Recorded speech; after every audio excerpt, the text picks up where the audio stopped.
Have you ever felt like you didn't belong? Like the room you walked into was never meant for someone like you? This is the story of a girl who had every reason to be overlooked. An orphan, a foreigner, a woman in a man's world. But when God writes your story, no title, no rule, no tradition can stop what's coming for you.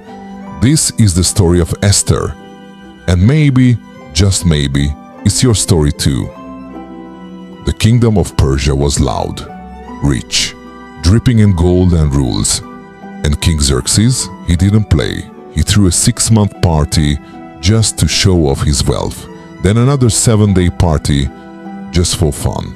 At the end of it, he called for his queen, Vashti, to come and parade herself before drunk men. She said no, and just like that, she was gone. Because when a woman says no in a world that doesn't value women, she disappears. So now the king needs a new queen, but not just anyone. The most beautiful, the most obedient, the one who would shine on the outside and stay quiet on the inside. Now picture a girl named Hadassah. She's Jewish. Her parents died when she was young. She was raised by her cousin Mordecai. She doesn't have power. She doesn't have a last name people know. She has faith. That's it. And sometimes, that's all God needs. She's taken, like so many others, into the palace for the king's beauty contest. A full year of beauty treatments, oils, perfume, lessons on how to walk, talk, and please a king. But Esther, she's different. She doesn't try too hard. She listens. She learns, she waits, and somehow, in a room full of perfect faces, she's the one he picks. The orphan becomes a queen. But just because you wear the crown doesn't mean you're safe. In the palace, evil is growing. Haman, the king's right-hand man, is obsessed with power. When Mordecai, Esther's cousin, refuses to bow to him, Haman snaps. He doesn't just want Mordecai dead. He wants to wipe out every Jew in the kingdom. And Esther?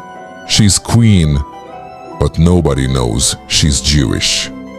Mordecai sends word to Esther, beg her to speak up, to go to the king and stop this. But Esther is afraid. If you approach the king without being called, you die. Unless he holds out his golden scepter. And even then, it's a gamble. She hasn't even seen the king in 30 days. What if he's done with her too? Mordecai's response is the stuff that still echoes through time. Who knows if perhaps you were made queen for such a time as this? It's not about comfort. It's about calling. It's not about survival. It's about purpose. Esther decides to fast.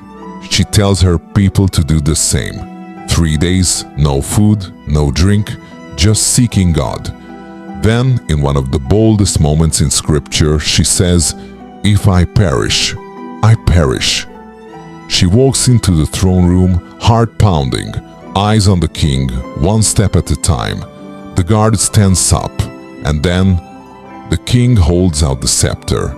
Esther is safe, but she doesn't rush. She invites the king and Haman to a banquet, then another. She plays it slow, strategic, smart. And at the second banquet, she reveals everything.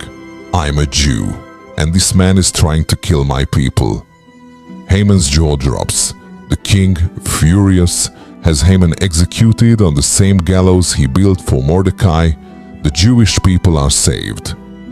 Esther's story is not about glamour. It's about grit. She didn't win because she was pretty. She won because she was positioned, because she was obedient, because when it mattered, she was brave. She used what she had: silence, strategy, and God's timing. Now let me ask you something. Have you ever been in a room where you felt invisible? Ever felt like you were chosen, but you didn't know why? Like you were too quiet, too soft, too insecure? Like you had nothing to offer except maybe faith.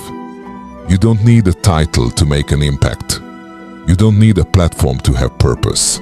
Sometimes God will position you quietly until the moment He needs your voice to shake a kingdom. Your job: be ready, be humble, be bold, be discerning, pray, prepare, obey, even when it's uncomfortable. Esther didn't start as a queen. She started as a girl with pain, loss, and questions. But she ended as a woman who saved a generation. If this story spoke to you, don't keep it to yourself. Share it with someone who needs the reminder. You are here for such a time as this. Subscribe for more powerful faith stories like this, because your soul needs food too.